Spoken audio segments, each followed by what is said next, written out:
Buonasera a tutti. Allora, tra 2 minuti inizieremo la serata con Paolo Rittago parlando dei nuraghi.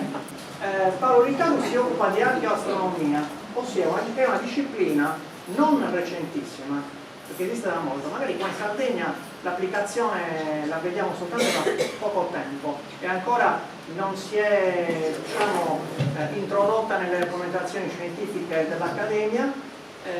Però sappiate che viene trattata a livello mondiale, come vi dirà poi Paolo, e in tutti gli stati del mondo parlano di arte e astronomia. Noi in Sardegna abbiamo dei monumenti orientati astronomicamente che sono perfetti. Pensate soltanto al pozzo di Santa Cristina oppure al nuraghi Sparas di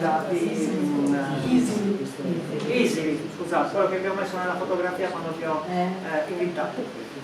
Sono dei nuraghi in cui il Sole è protagonista dell'idea di costruirlo esattamente in quel punto, esattamente con quelle forme, perché se non avessero quelle murature non accadrebbero alcuni eventi presenziali. Allora, grazie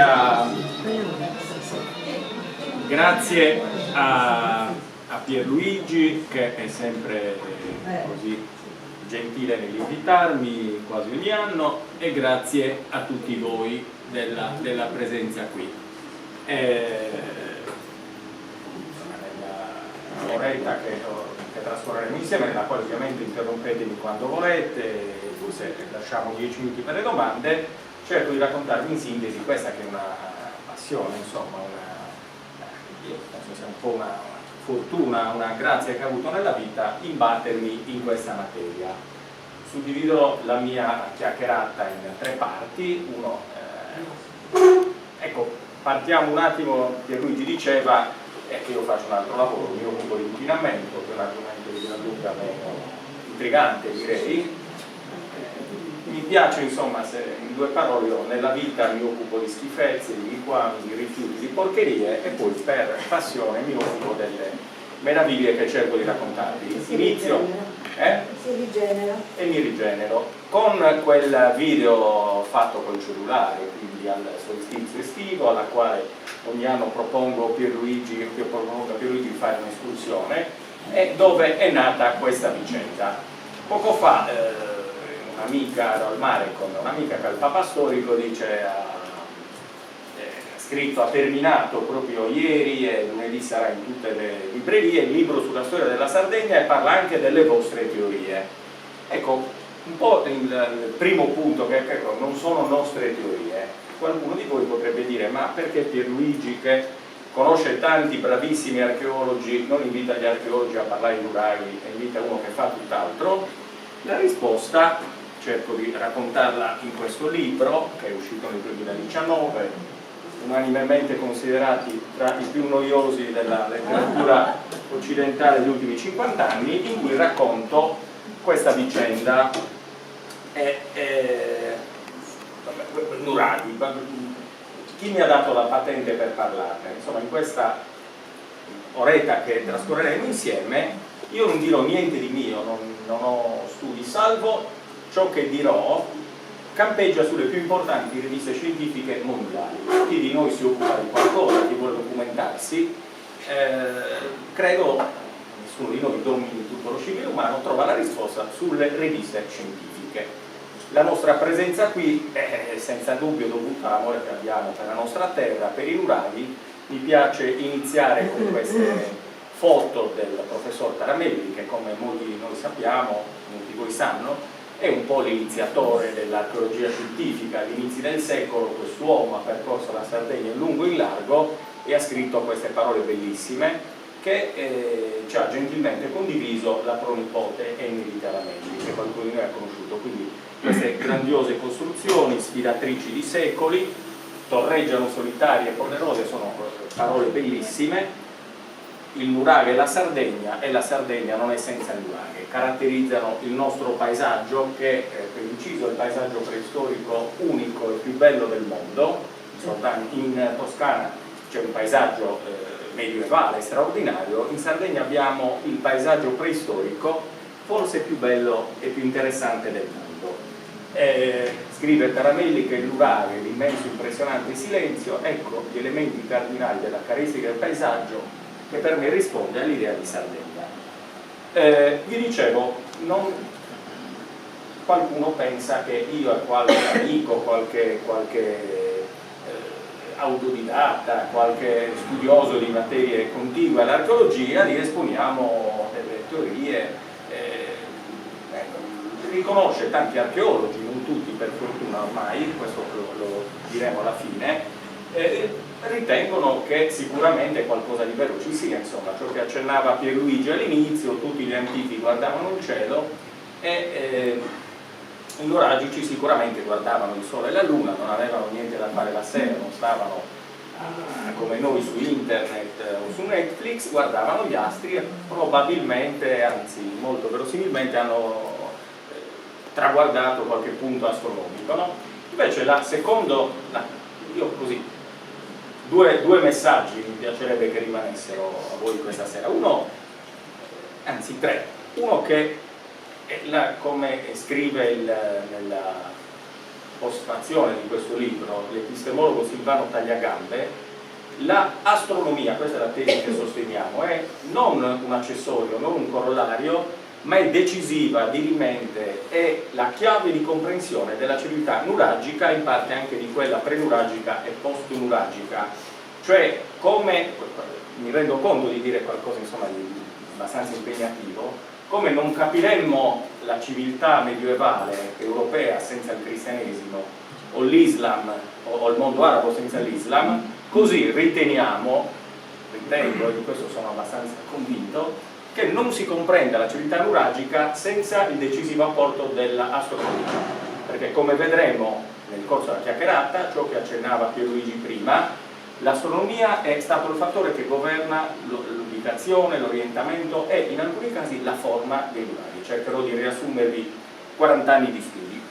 L'altra, che è una scoperta scientifica, per me è un'emozione più forte della vita, questo non sono capace di raccontarlo insomma con la poesia che merita, ma la scoperta scientifica è veramente, io in 2 casi ho assistito in diretta, poi lo vediamo, ed è stata un'emozione forte, insomma, assistere, sono questi lampi, qualcuno dei lampi gestaltici, questa meraviglia, questa idea, quest'ordine che governa la distribuzione dei nuraghi. Chi ha letto La civiltà dei Sardi o altri studi di Randi, di altri architetti, sa che da un secolo che ci si cervella sul perché abbiano messo i nuraghi in un certo modo. Ecco, la risposta viene dalla geometria e dall'astronomia. Questo è il secondo messaggio. Il terzo, un po' più volgare, come cercherò di dire alla fine della chiacchierata, avrebbe questa materia di ritorno turistico enorme. Cioè l'astronomia e tutte queste scoperte accrescerebbero a dismisura il valore dei nuraghi, motivo per cui ormai da decenni cerchiamo di interpellare, di condividere con assessori, presidenti, tour operator, eccetera. Non è il mio mestiere, alla fine forse la generazione successiva sarà più brava di noi e dal mondo verranno a vedere questa roba. Vi dicevo, quindi punto primo, dove sono questi studi? Chi volesse approfondirli, queste sono riviste specialistiche. Ecco, questa è la rivista, il Journal for the History of Astronomy, più importante del mondo, col più alto impact factor in materia di astronomia culturale e di storia dell'astronomia. È la rivista che è stata fondata dal professor Michael Hosking, di cui diremo, che è questo signore a sinistra. Qualcuno di voi l'ha mai sentito nominare? No, mai sentito, forse Pierluigi sì. Ecco, Michael Hosking, che è mancato 3 anni fa, alla veneranda età di 94 anni, è stato lo storico della scienza più importante del XX e del XXI secolo, il massimo studioso di Newton, l'uomo a cui hanno dedicato un pianeta, ha un cursus honorum lunghissimo. Io fui invitato indegnamente, perché non sono un suo allievo diretto, insomma ho avuto una piccola corrispondenza, niente di più. Ecco, quest'uomo ha dedicato anni, quando non addirittura decenni della sua vita scientifica, a studiare le tombe preistoriche del Mediterraneo, i monumenti, e la Sardegna in particolare. Per me avrebbe meritato il titolo di Sardus Pater, è rimasto legato alla Sardegna e in questa foto del 2001 ISIL, di cui vado molto orgoglioso, partecipava sempre a titolo così appassionato, gratuito, mai nessuno credo neppure gli abbia pagato il viaggio, in questa terra stupenda a cui ha dedicato centinaia di pagine del suo principale trattato, che si intitola Tom's Temple and the Orientation del 2001, un tomo così inglese di cui noi sardi non sappiamo nulla. Tanti i polemizzi con gli archeologi, di molti sono amico, fraterno, eccetera. Per me hanno, posso dirlo senza tema di smentita, una minima responsabilità nel liquidare studiosi di questo calibro. Ma mai visto un nuraghe? Non so se abbiamo capito di chi parliamo. Il secondo da sinistra, Fantasiosi Outsiders, è un titolo che viene da un articolo del 97 del compianto professor Liu, che scrisse: fantasiosi outsider violano monumenti andando alla ricerca di orientamenti astronomici. Anche qui non c'è nessuna polemica personale. Il professor Liu ovviamente alla fine dei suoi anni, e sono assolutamente sicuro che se avesse avuto altri 20 anni davanti avrebbe colto l'importanza di questi studi, la stava cogliendo, sono certissimo che avesse capito, ma ormai i tempi erano maturi. Il secondo da sinistra è Mauro Zedda, che molti di voi probabilmente conoscono, contadino, esatto, di Isili. Il libro un po' è ispirato alla sua vicenda scientifica di autodidatta, il contadino che indicava la luna. Il terzo da sinistra è Clyde Ruggles, che è un allievo di Hoskin e ha fondato nell'Università di Leicester la prima cattedra al mondo di archeoastronomia. Lui è stato, adesso in pensione, presidente della Prehistoric Society, cioè degli archeologi preistorici del Regno Unito, archeologo a tutti gli effetti, certificato, è astronomo, quindi è l'uomo che ha incarnato questa, assieme al suo maestro, assieme a tanti altri, questa materia. E qui siamo Isili. Ecco, Michael Hosking. Perché ve li sto citando? Perché questi studi hanno come principali autori personaggi di questo calibro, assieme a Mauro Zedda, Clyde Ruggles e questo di cui vi dicevo. Questo tra tutti è uno studio, Ancient Astronomy del 2003, e anche qui un capitolo è dedicato alla Sardegna e ai nuraghi. Questo è il titolo di questa, che ha confermato questi studi, ormai un po' datato, no? Andavamo sempre alla ricerca di conferme, qualcuno che attestasse che sono corretti, ormai la cosa è granitica. Questo trattato in spagnolo che ha scritto Hoskin è il quarto mostro sacro di questa materia, che quel signore lì che vorremmo invitare a breve, che si intitola Juan Antonio Del Monte, che è stato presidente della Società Europea per l'Astronomia della Culture nel 99, nel 2001. Questo lo si può scaricare per chi volesse, in spagnolo, è un libro, è chiaro che ha una specie di monografia su tutte le costruzioni più importanti del mondo dal punto di vista dell'astronomia, e ci dice che la forma ci dice che non solo i nuraghi sono orientati e talvolta astronomicamente concepiti, come diremo, ma che rafforza la tesi del suo carattere simbolico e sacro, cioè la diretta conseguenza di questi orientamenti astronomici, una delle conseguenze è che l'interpretazione che è stata data finora dei nuraghi sia infondata. Cosa vuol dire? Cerchiamo di vederlo tra un attimo. Altro diciamo personaggio chiave di questa vicenda, che nel mio libro chiamo l'accabbadore del paradigma, poi vediamo cosa vuol dire, l'architetto Franco Lahner, che dal 93, questo signore che viene spesso in Sardegna anche perché ha la moglie sarda, è stato professore di tecnologia dell'architettura all'Istituto Universitario di Venezia, quindi un architetto, maestro dell'architettura italiana. Si è appassionato dal 93, quindi da tanti anni,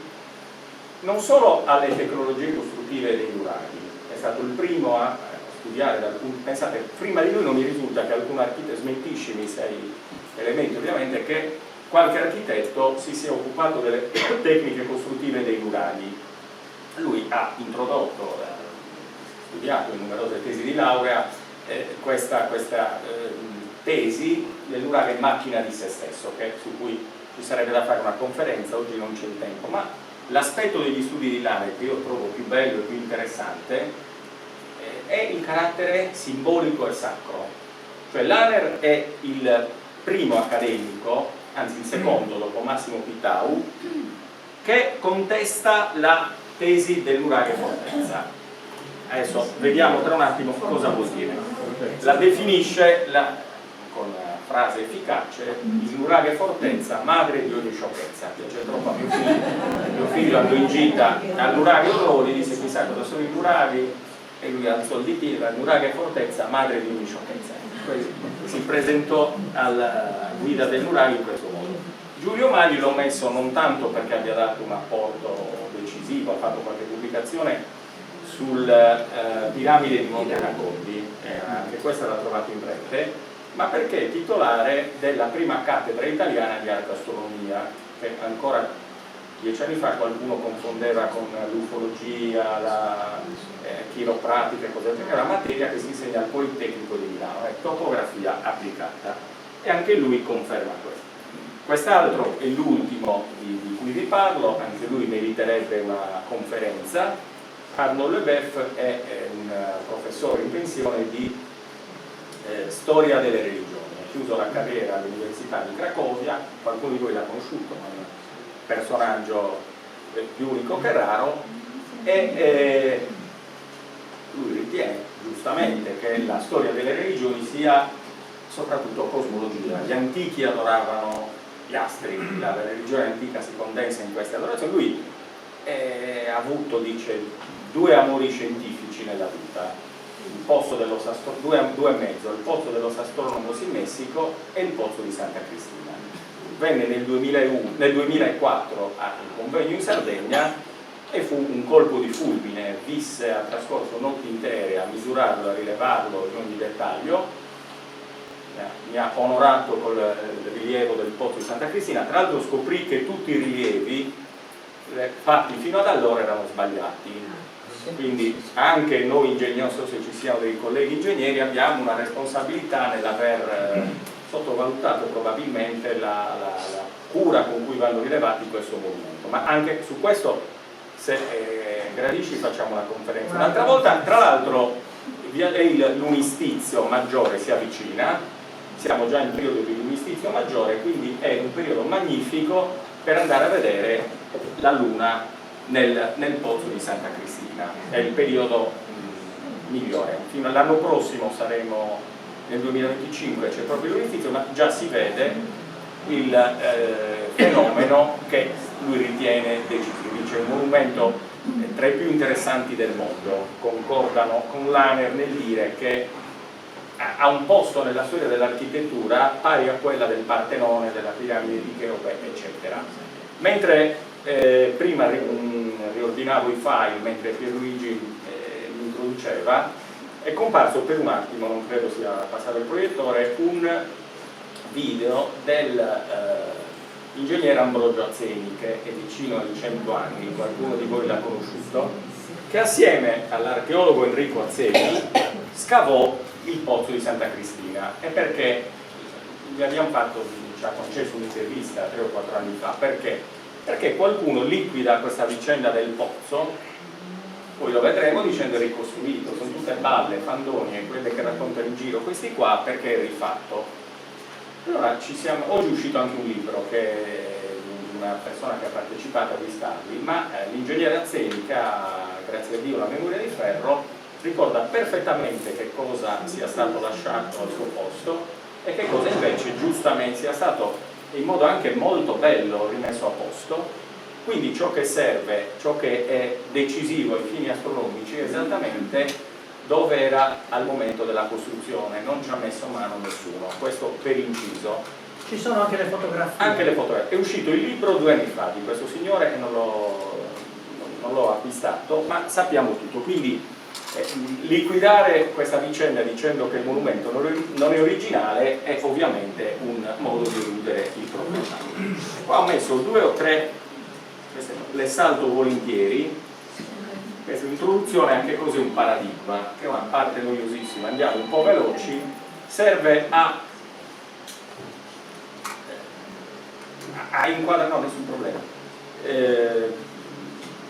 Cosa vuol dire? Anche non sono uno specialista neanche io ovviamente in filosofia della scienza, ma questo signore che si chiama Kuhn, che ha scritto un'opera capitale nella storia della filosofia della scienza, che è la struttura della rivoluzione scientifica, e lui ritiene in polemica scientifica con altri epistemologi che la scienza vada avanti per rivoluzioni, per salti, non procede mai in modo lineare, e alcune rivoluzioni scientifiche sono note a tutti, insomma la rivoluzione copernicana la più famosa, ce ne sono tante, interessantissima questa vicenda.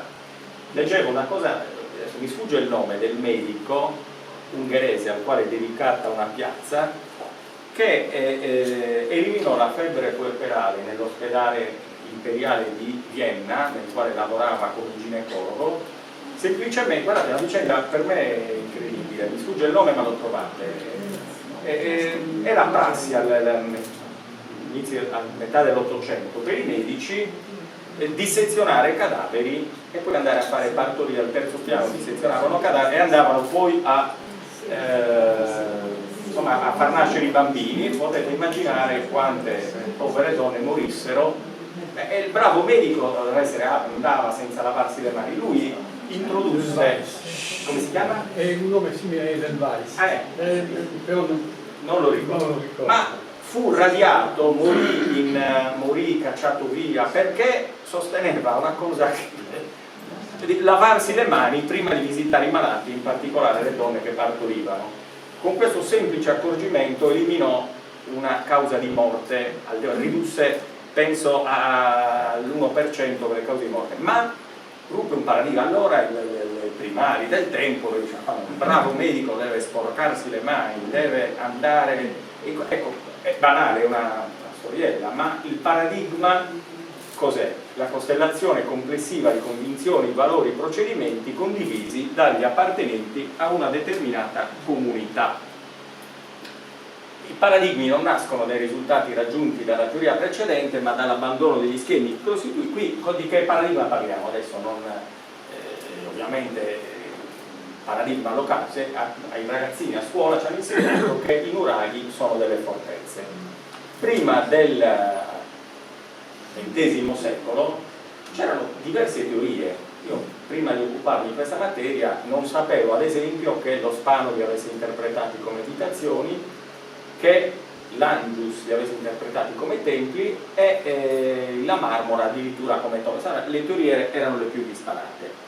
Col XX secolo, quindi prima con Taranelli e poi con Liu, in pieno fascismo, anzi in pieno età del nazionalismo, nel momento in cui c'era anche un'esigenza ideologica di inviare i pastorelli al fronte. Sapete che la Sardegna è la regione che ha il tributo di sangue più alto durante la prima guerra mondiale, percentualmente sulla popolazione, ha avuto più morti di tutte le altre regioni italiane, quindi c'era un'esigenza anche ideologica di giustificare l'invio al fronte dei soldati. Perché? Perché il nuraghe, scrive nell'88 Liliu, è anche e soprattutto uno strumento potente e terribile di guerra, in cui i sardi, che sono bellicosi ab origine, esprimono le più sottili arti della loro intelligenza, del loro animo bellicoso. Le sezioni preistoriche dei musei sardi sono veri e propri arsenali di armi di ogni specie, ogni genere di contesa fu per i protosardi guerra. Non solo, ma questo valeva per i nuraghi in genere.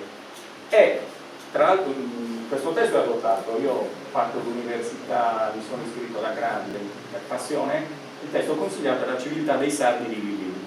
Ma per i nuraghi complessi, attenzione, questa funzione di vita e di difesa si nega solo da parte di fantasiosi outsider. Lì il professor Liliu alludeva al linguista Massimo Pittau, che è scomparso nel 2019 Pittau, a 99 anni, sì, al quale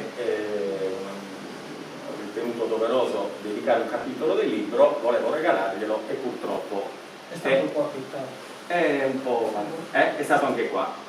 Ecco, quindi senza mezzi termini Taramelli conferma questo addirittura di possesso del territorio, e nel 2001, quindi quando già questo tema un po' mi appassionava, ho comprato una guida del nuraghe losa e l'archeologo Vincenzo Santoni scrive che la discussione sulla funzione dei nuraghi la liquida come sterili disquisizioni ottocentesche, cioè ormai l'argomento è chiuso, è inutile stare a discutere, i nuraghi sono monumenti militari, possesso del territorio, eccetera.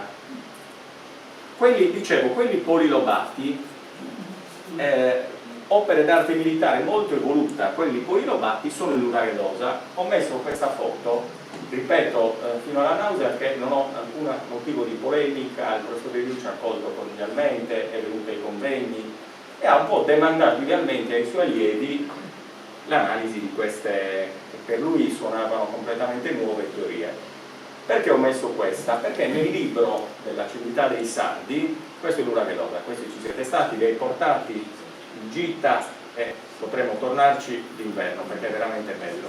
Quindi sapete che c'è un trilobo, un antemurale, e questo settore 6, questo cortile, è interpretato nella Civiltà dei Sardi come una camera della morte, cioè gli assalitori circondavano il nuraghe, andavano nel punto 6, trovavano il cul-de-sac, quindi non riuscivano a fuggire, e i difensori lanciavano i sassi sulla testa dei malcapitati. Quindi questa è l'interpretazione che lascio a voi valutare, insomma. Ed è, questo segna per me in modo più lampante possibile la crisi del paradigma, perché vedremo tra 5 minuti come tutto questo nuraghe ci racconti del cielo. Questo nuraghe, io ho due certezze nella vita, ma come li chiamo? La seconda, che i nuraghi siano rappresentazioni, è anche difficile dire a cosa servivano perché non abbiamo forse di più linguaggio, sono icone del cosmo. L'Ane li definisce elementi cosmizzatori e ordinatori dello spazio e del tempo, che sembra, cosa vuol dire? Un po', adesso cerchiamo di dirlo. Crisi del paradigma vuol dire che la inconsistenza di questa interpretazione militare è emersa in modo evidente, insomma, soprattutto con la scomparsa di Liliu, e oggi siamo in un momento che in epistemologia si chiama crisi del paradigma, cioè ormai non è più, se chiedete a un archeologo oggi dice no, ormai le teorie militari sono superate, ormai appartengono al passato, ancora qualcuno dice siete giusto voi che le richiamate, ormai insomma sparate sui mulini a vento, ormai nessuno... Il dramma principale è il fatto che sono passati dal modello nuraghe fortezza al modello abitazione. Sono abitazioni. No. Guardate, il 90% li ritiene abitazione. Ecco, invece due tra i più autorevoli, anche con questi non c'è nessun problema, non li vedete lì, per Usai sono tra i più autorevoli sicuramente. Il primo dice qualcosa che suona un po' così, dice i nuraghi non hanno, è difficile attribuire una funzione unica. Il nuraghe ha avuto in funzioni diverse, in tempi diversi, e ogni ambiente del nuraghe ha funzioni diverse. Lui, ho assistito con le mie orecchie a una presentazione molto interessante, dice il nuraghe assolutamente non ha una funzione unica, ha una torre che funge da silos, una torre che funge da sala riunioni, una torre e così via, no? Nega, ecco, che è un modo per me con tutta evidenza di eludere il problema, cioè chi erige un monumento nell'antichità non ha assolutamente, il concetto di edificio polifunzionale è credo del XX secolo, non esiste nella storia della umanità e dell'architettura mondiale che qualcuno, il pensiero, l'architetto, per me anche l'astronomo che ha edificato i nuraghi, fa un pensiero molto unico e preciso, che afferiva sicuramente alla sfera del sacro, strutture di servizio polivalenti dell'economia rurale. usate per, di questa credo l'abbia detta o scritta alla presenza di Berlusconi, il quale chiese aziende agricole Montegrano per stoccare, immaginate, per stoccare il grano costruiscono una costruzione di 25 metri, quindi 15 anni di lavoro per stoccare il grano. Come questo ovviamente sono invitati, si contano sulle dita di una mano gli archeologi che sono venuti a vedere questi fenomeni. Breve perché cosa aspettano a prenderne atto. Io poi tra un attimo passiamo a questo. Cosa aspettano? Uno è che gli archeologi fanno una facoltà umanistica. L'archeologia che nella scuola anglosassone c'è un detto, archeology is anthropology or is nothing. L'archeologo anglosassone è un antropologo, l'antropologo di oggi studia le civiltà dai loro portati culturali, l'archeologo è un antropologo che studia i segni del passato. Qui invece, come un lungo discorso, l'archeologia è un'eredità della storia dell'arte, delle facoltà umanistiche. Gli archeologi studiavano oggi un po' meno il greco, il latino, eccetera, sono dei professori di lettere prestati allo scavo. La seconda invece, caro amico archeologo, dice: quando parlate di angoli a me si chiude la testa. Io ho fatto il classico perché matematica non mi piaceva, non so le tabelline, se mi parli di 11 gradi io già qui mi perdo e non capisco nulla. Perché, come accennavo all'inizio, questa vicenda è topografia, è molto chiara ai periti agrari e ai geometri, è proprio chiara. Un archeologo amico che questo è stato anche qui, Augusto Mulas, ho scoperto anni dopo che al superiore ha fatto il perito agrario, quindi le capisce in modo perfetto. Metto questa diapositiva perché un amico mi rimprovera ogni volta, dice: tu racconti il sole e la luna, la gente non sa dove sono, e quindi capisce un terzo di quello che dici. Quindi proprio due nozioni fondamentali di astronomia fenomenica. Gli antichi ovviamente non sapevano che il Sole fosse al centro dell'universo, insomma vedevano la Terra al centro, era la certezza più assoluta dell'antichità. Il primo che tocca questo tabù è Platone. Questa è un'altra scoperta bellissima su cui ha scritto un libro Mauro Zedda. Platone è il primo studioso, il primo sapiente dell'antichità che sfatta questo mito, però ha tanto paura di questa scoperta da occultarla nel Timeo, quindi da non parlarne in modo aperto, ma questo è un altro discorso. Cosa succede se noi trascorressimo la nostra vita, le nostre giornate all'aperto? Vedremmo che il Sole sorge, adesso in questi giorni siamo in prossimità dell'equinozio, quindi sorge più o meno a est, l'abbiamo passato qualche giorno, e tramonta più o meno a ovest. Via via che le giornate si accorciano, non so se si vede il cursore, vedete, questo al solstizio estivo sorge nel punto più alto e tramonta nel punto più alto, descrivendo l'arco più ampio del cielo, il motivo per cui le giornate sono lunghe. Andiamo verso Natale e il Sole sorge nel punto più basso, a 121 gradi di azimuth alle nostre latitudini. Gli antichi vedevano questo assottigliarsi del punto di levata del tramonto, avevano una paura forse inconscia che il Sole sparisse e non tornasse più su, per cui hanno sacralizzato questi giorni dei solstizi. Erano anche qui una ovvietà, ma la dico, noti a tutti i popoli del mondo, dagli eschimesi agli aborigeni australiani. Erano assolutamente noti e venivano cristallizzati in tutti i modi possibili i giorni dei solstizi. A noi oggi sono arrivati, c'è la festa di San Giovanni, c'è tutta una serie di sovrapposizioni sincretistiche per cui sono arrivati fino a noi. Sappiamo che il Natale si celebra quel giorno perché era la festa romana del Sole Invictus, eccetera, eccetera. Quindi i solstizi in qualche modo ancora inconsciamente li celebriamo. E la Luna, Pierluigi diceva che ha un'importanza, diceva giustissimamente, un'importanza pari se non addirittura superiore al Sole, per tante ragioni.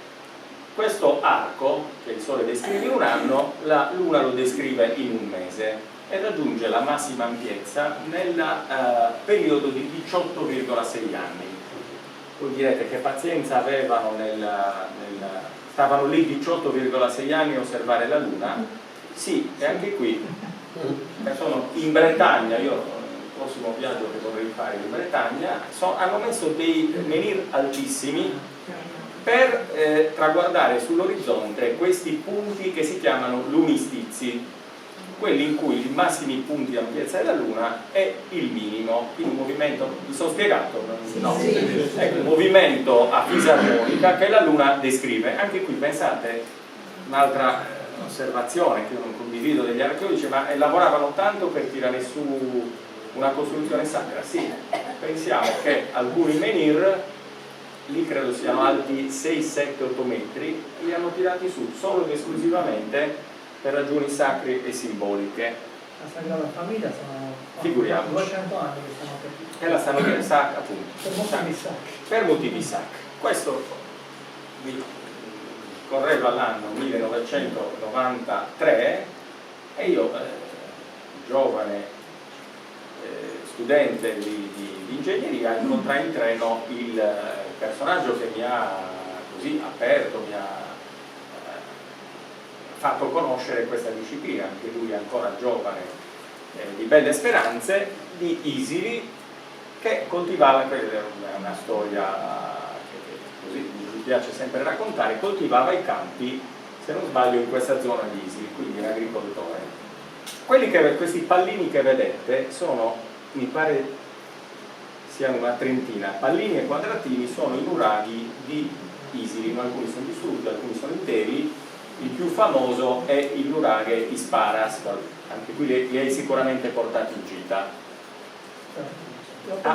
Lo conoscete. Ecco, quello che probabilmente non sapete, che i sardi non sanno, che nel 2015 una atlante di arcastronomia, che è un po' la summa in questo momento di questa materia, che si intitola Handbook of Arcastronomy and Ethnoastronomy, dedica un capitolo ai nuraghi, un capitolo al pozzo di Santa Cristina e un capitolo bellissimo, anche questo chi volesse lo Pierluigi se lo legge, un confronto tra le costruzioni più interessanti del mondo dal punto di vista dell'astronomia, e mette accanto alle piramidi del Sole e della Luna dello Yucatan il nuraghe Isparas.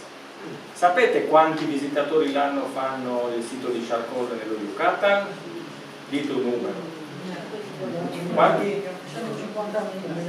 2.600.000. Questo prima del Covid, adesso sta recuperando. Sapete quanti visitatori fa il nuraghe Isparas ogni anno? 5.000. 2.186 l'anno. Questo, ecco, ma chi porta i turisti alla piramidi del Sole e della Luna racconta, non vede l'ora, lì è pubblicata sulle riviste scientifiche come lo è Isparas. Tra un attimo vediamo. Questa l'ho messa perché questi nuraghi con tutta evidenza sono distribuiti in modo casuale, lo vedete, no? Ecco, se vi dicessi che c'è un ordine precisissimo nella distribuzione di questi nuraghi, qui iniziano, qua l'esempio che fa il mio amico Mauro, dice queste sedie hanno un ordine in qualche modo, sono disposte per file, è evidente che sono finalizzate a traguardare questa scrivania e chi parla qui. Ecco, questi nuraghi di Isili sono disposti secondo allineamenti precisissimi di questo tipo.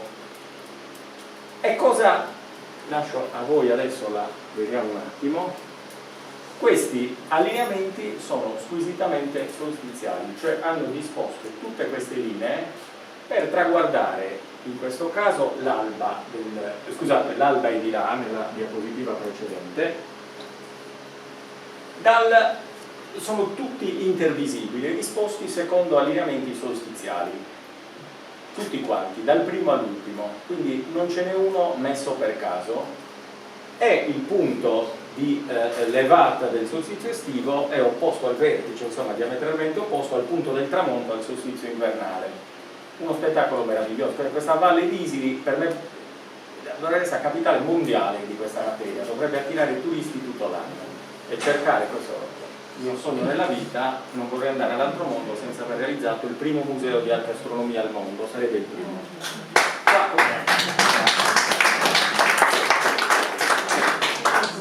E qua gli allineamenti invece, chi dice qualche ascoltatore attento avrà capito invece che lì tramonta al solstizio estivo e sorge al solstizio invernale, qualcosa di meraviglioso. Su questo ci serve a tenere non una 20 conferenze, perché chi ha i geni, perché è andato avanti dell'antichità, che hanno costruito nell'arco di generazioni questo, ragionavano in questo modo. Ve lo accenno un attimo. Questo è il punto centrale della valle, si chiama Nuraghe Nuenga, se una piattaforma distrutta sarebbe da scavare. Si vede il sole sorgere sul Nuraghe Longu, che è questo qui, tramontare sul Nuraghe Sparas, che è il più bello. Io a lezione faccio vedere un'altra fotografia che rende di più. Adesso forse la successiva, perché poi c'era l'esigenza di traguardare la luna agli Unistizi. In analogia con la civiltà megalitica nord europea, anziché spostare i punti di traguardo, i nuraghi ci spostavano il punto di osservazione, quindi hanno messo il Nuraghe Maurus qua in mezzo per traguardare i Unistizi, cioè se lo sposto un po' più avanti becco un angolo un pochino inferiore. L'ho detto male, ma spero di essermi spiegato. Quindi spostavano il punto di osservazione. Allora qualcuno potrebbe dire, allora per il lunistizio maggiore aspettate che questo mi farebbe piacere che si cogliesse, l'avrei dovuto piazzare qua, giusto? Perché l'angolo è più ampio, cioè avrei dovuto disporli. Non mi sono spiegato.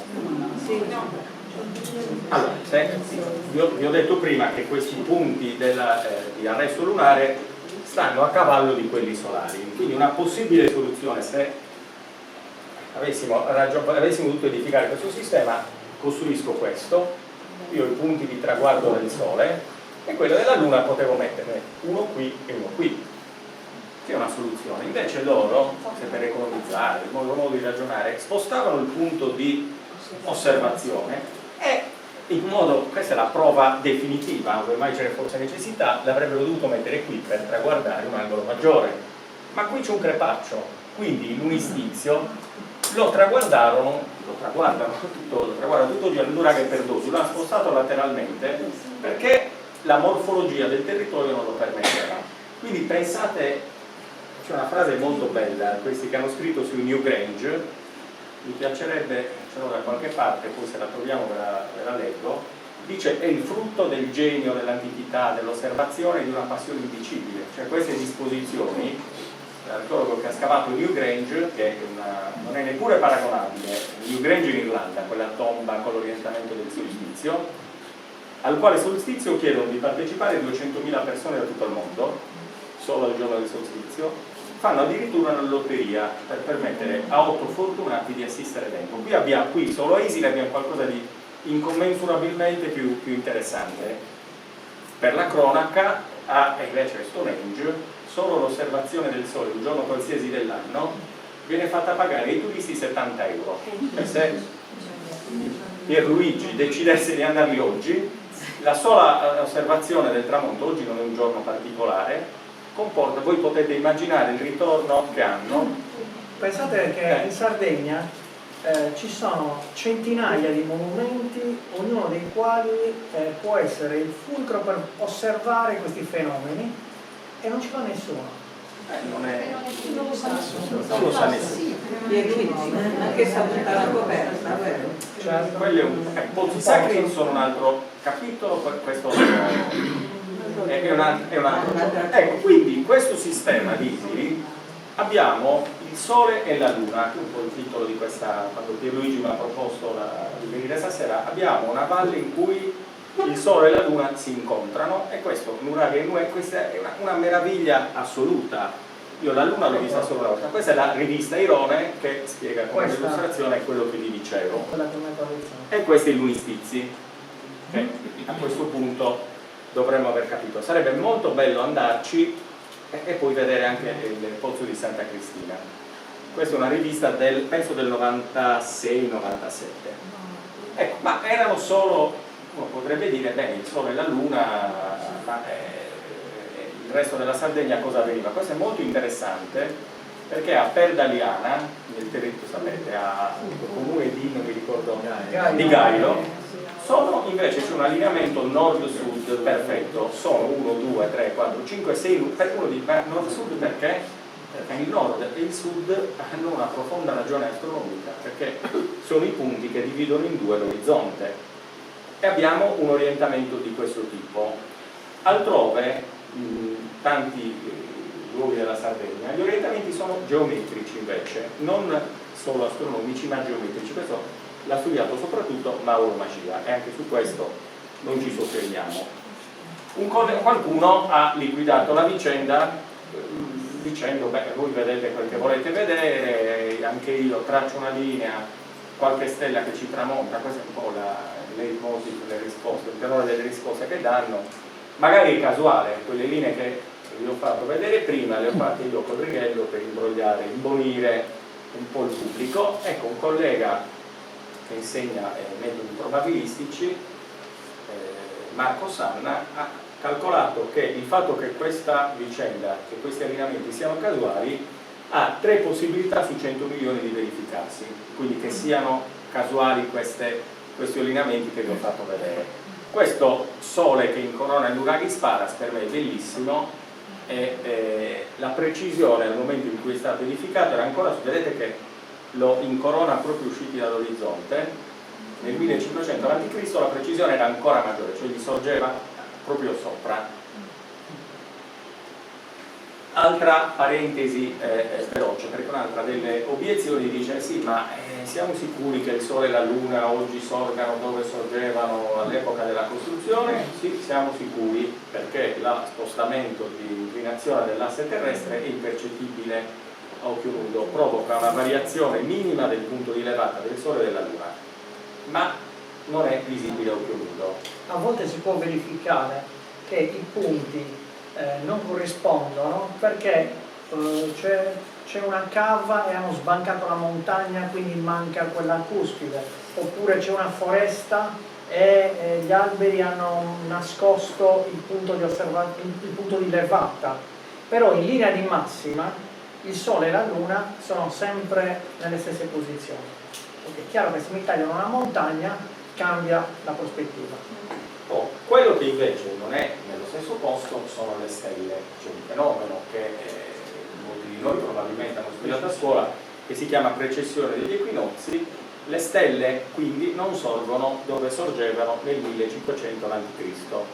Sono importanti le stelle per i nuragici? Lo erano moltissimo, però stasera ho visto che sono già le 8, se no se parliamo di questo tiriamo fino a domani, mentre mi fa piacere moltissimo parlarvi di questi due, il Santo Antine e il Losa, che Santo Antine è il masterpiece, il capolavoro assoluto del magistero costruttivo nuragico. Cosa hanno questi di particolare? La forma triangolare che è disposta nel territorio nello stesso modo, cioè pensate che a quante possibilità ci sono che un triangolo sia orientato nel territorio. Allora questi trilobi sono messi esattamente nello stesso modo, quindi anche qui la probabilità è infinitesima e hanno una caratteristica che li rende unici al mondo assieme ad altre costruzioni. Vuol dire che sono monumenti non solo astronomicamente orientati come tantissimi in Sardegna, ma astronomicamente concepiti, cioè la loro forma triangolare. Qua c'è un disegno con l'altezza, l'azimut e la declinazione. Questa forma, questo monumento che nel vecchio libretto abbiamo chiamato icona del cosmo, anche questo lo svilisco a dirlo in 2 parole, poi se facciamo una gita un giorno lo vediamo meglio, eccetera. Questa forma triangolare è iscritta negli assi solstiziali, vuol dire che chi ha disegnato, l'architetto che lo ha disegnato, lo ha incardinato in questa X che vi facevo vedere prima, che sono gli assi solstiziali, ma qui ha inserito un capolavoro, qualcosa che lo rende straordinario, questa gobba qui. quella gobba serve a traguardare anche i punti d'arresto della Luna. Quindi questo ha fatto definire, questa è un'immagine fatta mi pare 4-5 anni fa, la Luna piena in prossimità del solstizio che tramonta nel lato opposto a quello dove pochi minuti dopo sarebbe sorto il sole del solstizio. Cioè questo monumento forse è quello al mondo più interessante dal punto di vista astronomico, cioè ogni dettaglio, ogni paramento murario, addirittura sulle finestre andiamo un po' più cauti perché non è pubblicato, comunque ogni elemento di questo murario parla dell'universo, cioè l'uomo nuragico ha cristallizzato quello che lui riteneva l'universo in questo murario. Questo lo ha fatto definire al professor Hosking, quello di cui vi parlavo prima, il monumento in pietra a secco più sofisticato sulla faccia della Terra. Quindi prima dell'invenzione dei leganti, costruzione in pietra secca è quella che sfrutta l'arco orizzontale, che quindi in assenza di cemento che poi viene introdotto da civiltà successive, sfrutta l'aggetto, i cerchi concentrici. Un esempio elementare, qualcuno dice se ci abbracciassimo tutti quanti nessuno cadrebbe, perché l'arco è orizzontale. Nella cupola del Brunelleschi l'arco è verticale, nelle cupole nuragiche l'arco è orizzontale. Ciò che è sorprendente è che questi monumenti noi possiamo entrare dentro, toccarli con mano, sono a portata in una giornata ne potete visitare 4 o 5. È l'unico posto al mondo, perché se dovete andare a Stonehenge andate a vederne solo uno, ve lo fanno vedere a 100 metri di distanza, pagate 40 euro e vi raccontano di Re Artù. Ecco, siamo a questi livelli. Su questo Sant'Antime ci sarebbe da parlare, peraltro non smette di stupire perché gli scavi proseguono e portano alla luce elementi straordinariamente interessanti, non c'è il tempo di dirlo. Qualcuno, qualche buon tempore dice ma queste frasi ci accusa di sensazionalismo, no? Queste frasi, la costruzione più importante del mondo, la più bella del mondo, eccetera. E dice fanno vino buono da quelle parti, hanno dato un bicchiere di Canonau al professor Hosking è riuscita. Parlando di dati reali, il nuraghe Santo Antime è realmente la seconda costruzione più alta del mondo fino al 1800. Era superata soltanto da un'altra in tutto il mondo, dal nuraghe a Rubiu di Orroli. In pietra secco vuoi dire? Sì, costruzioni no. a secco, le due più immense realizzazioni del pianeta sono tutte e due in Sardegna. Questo mi provocava, diciamo, le piramidi, ma come fai a dire queste cose? Adesso noi esageriamo. Negli ultimi anni della sua vita ho avuto una piccola bellissima corrispondenza su Hosking, del quale mi piacerebbe un giorno dedicare una chiacchierata a lui, a questo personaggio straordinario, e gli ho detto ma lei ha scritto troppo gentile, insomma, costruzione più sofisticata un po', e lui dice, spiega, poverino, che non può parlare. Questo mi fece una tenerezza pazzesca perché aveva avuto un ictus, ma posso scrivere, grazie a Dio ancora il cervello mi funziona, e scrive: ho usato questo aggettivo sophisticated, molto ragion veduta, perché la piramide di Cheops, che è straordinaria, studiata dal mio collega Belmonte, ma non è sophisticated, non ha i corridoi, non ha questi dedali, avete visto questa struttura, questa spirale che sale verso il cielo, che si arrotola attorno all'axis mundi, non ha non so se esista il termine, sofisticatezza che ha il nuraghe Santo Antime. Quindi ancora oggi, l'ho scritto 20 anni fa, ma confermo che è la costruzione in pietra secco più sofisticata alla superficie della Terra. Mi piacerebbe tanto tornare in Sardegna, ma l'età non me lo consente, e quindi racconta tutte queste cose. Mi piacerebbe dedicargli una via. Ho proposto lì di mettere un busto di Hosking in analogia con quanto fatto ad Antiquera in Spagna. Lui ha studiato il dolmen e questo sito poi è diventato patrimonio dell'UNESCO, e in vita hanno messo un busto a lui che lo ha valorizzato, e i reali di Spagna gli hanno dato la medaglia d'oro. Qui invece così, no, chissà se ha mai visto un nuraghe. Questo è un nuraghe Sparas. Il nuraghe Sparas c'è da dire che fenomeni di luce, che vedremo adesso che Paolo ci racconta, sono stati oscurati dal tappo che è stato messo qualche anno fa nella sommità del nurago. Perché l'hanno messo? Perché Nuraghi Sparas è l'unica in cui è dimostrato questo effetto che vi dico, cioè il passaggio del sole in meridiano, del solstizio estivo, andava il sole attraverso il foro apicale a toccare il pavimento del nuraghe. Siccome iniziava a diffondersi la voce, qualcuno lo ha tappato e oggi è oggetto di uno scempio omicidiale, è stato restaurato in modo osceno. Non so se ci sia stato, hanno addirittura agito sui conci millenari, uno scempio del quale ancora poco si è parlato. Quindi, come diceva Pierluigi, hanno messo un tappo. Del pozzo di Santa Cristina vi ho già detto, questa un sassolino che mi tolgo dalle scarpe, alcune a volte l'ammetto, a volte no, alcune frasi celebri, cioè qualcuno disse che non esiste un compositore più incapace di Giuseppe Verdi, un altro stratega disse che gli aerei sono bei giocattoli ma non hanno un uso militare, un altro disse che la gente si stancherà di quella scatola che si chiama televisione, là il cavallo resterà, l'auto è passeggera, scrisse l'avvocato di Henry Ford. Per me questa frase, che pensava di essere spiritoso, chi l'ha detto, scrive nel 2017 in un libro, con riferimento ai nuraghi sono più interessato alla gastronomia che all'astronomia. Uno spirito di patata.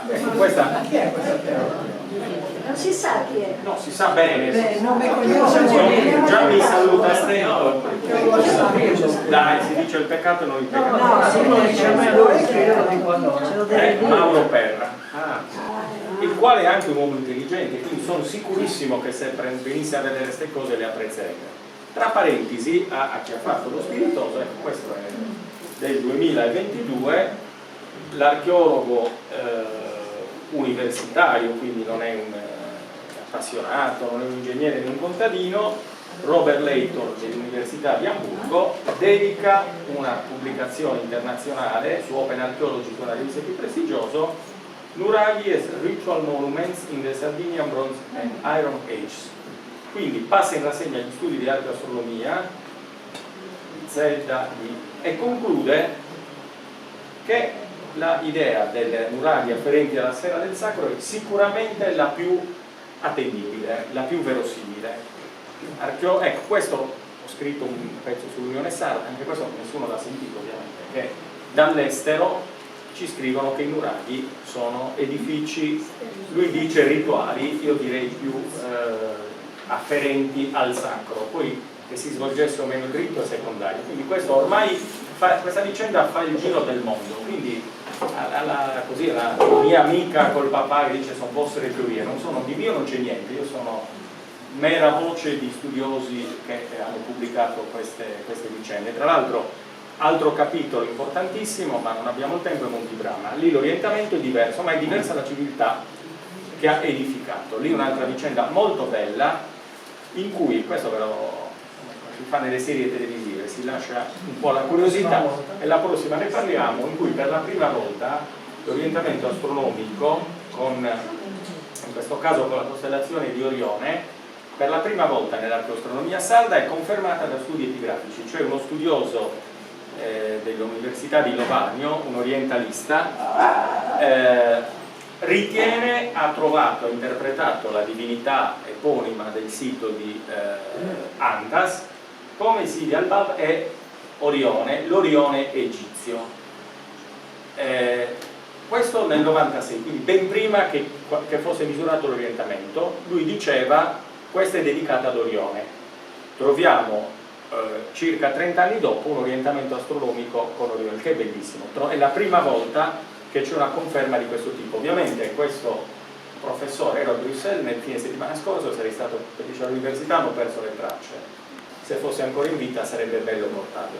L'esito di questa vicenda, e poi ci salutiamo e vi ringrazio dell'attenzione, è sintetizzata in questa foto, e poi questa definizione che io trovo bellissima, che questo amico professore di filosofia di Cagliari, Alessandro Mannoni, adesso vive fuori, ma ha scritto un bellissimo libro si intitola religione e spiritualità nella Sardegna nuragica. Anche di questo nessuno dice, non abbiamo niente di certo sulla religione nuragica, ma abbiamo moltissimo di verosimile, perché l'orientamento è scienza esatta, uno non può dire non ci credo, è come l'analisi chimica dell'acqua. Le interpretazioni sulla spiritualità sono ipotesi più o meno attendibili, e Alessandro scrive che la Sardegna antica non è un luogo di guerrieri, bellicosi, quelli che abbiamo visto prima, ma io la trovo meravigliosa, un mondo spirituale di suggestiva complessità e bellezza, caratterizzato nella prima fase da migliaia di torri simboliche collegate secondo lineamenti astrali, finalizzati a trasformare l'isola in un'immagine vivente dell'universo. Augusto lo scrive, invece usa questa bellissima definizione di Sardegna come isola sacra, quindi siamo in un'isola sacra dai tempi più remoti, e quindi cerchiamo di apprezzare la bellezza e di conservarla. Grazie a tutti.